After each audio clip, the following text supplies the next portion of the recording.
We are in the midst of a pandemic. People are dying from a virus. Our economy is nearly at a standstill. People are feeling vulnerable and want to buy guns to protect themselves during uncertain times. But instead of dealing with the pandemic and figuring out a way to get our economy back on track, the governor of Virginia is passing gun control laws. After years of trying, Governor Ralph Northam pushed new gun laws across the finish line on Friday. This is an exciting day for me, for our administration, and for Virginia. No, it's an exciting day for you because you're a slimy shell of a man who is taking advantage of the state of the people in not only Virginia, but across the country by passing these laws when you know everyone is being distracted by the pandemic. You tried to pass these laws not too long ago, and over 30,000 people showed up to hold a protest against them.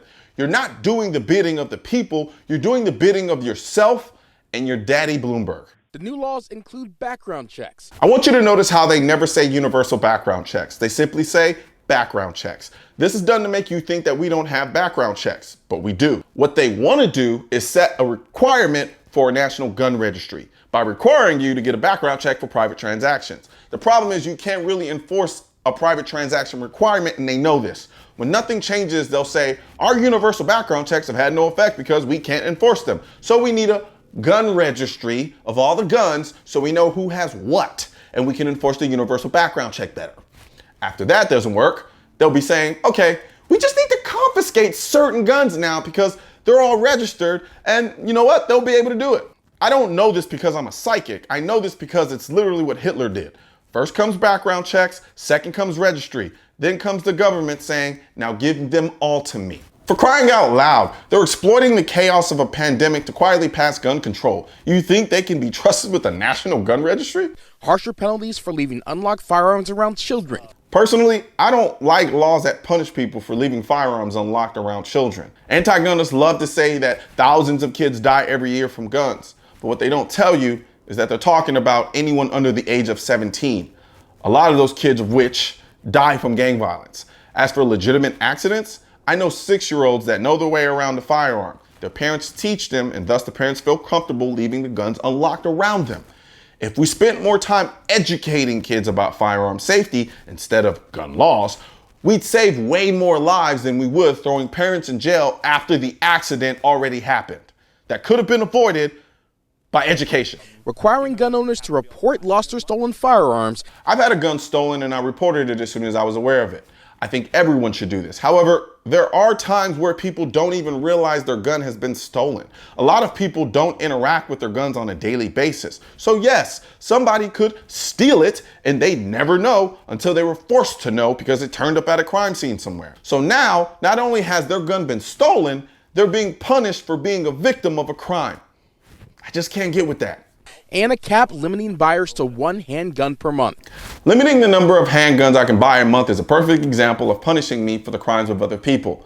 They like to say that limiting gun purchases to 1 a month will help stop straw purchases. No, it stops me from buying a gun. Since when has it been okay to ration constitutional rights? That's not how rights work. Now it's 1 month, then it'll be every 6 months, and before you know it, you can only buy 1 gun a year. That's how arbitrary this number is.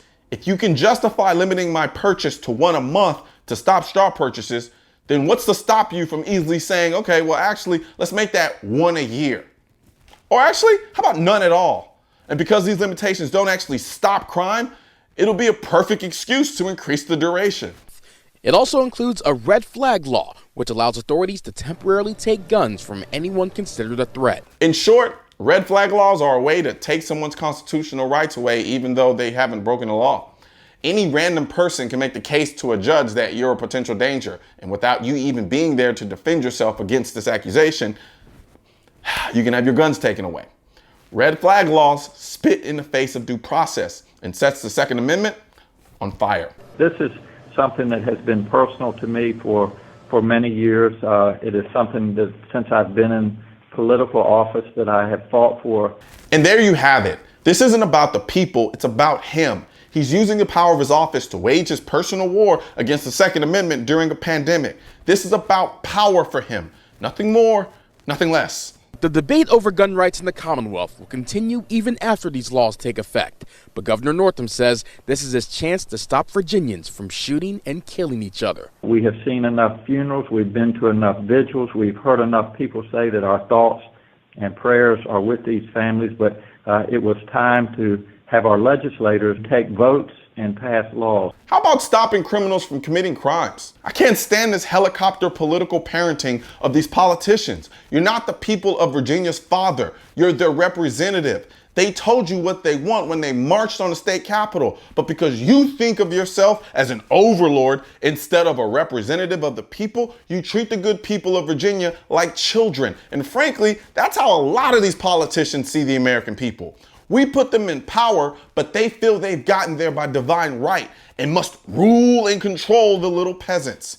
That's what gun control is. The American people can't be trusted with guns, so we're gonna do everything we can to restrict them into oblivion. Right now, there's a culture war against the Second Amendment, which is why I need your help spreading our message to counter their message. You can do this by leaving a comment, sharing this video, and click the bell and subscribe button.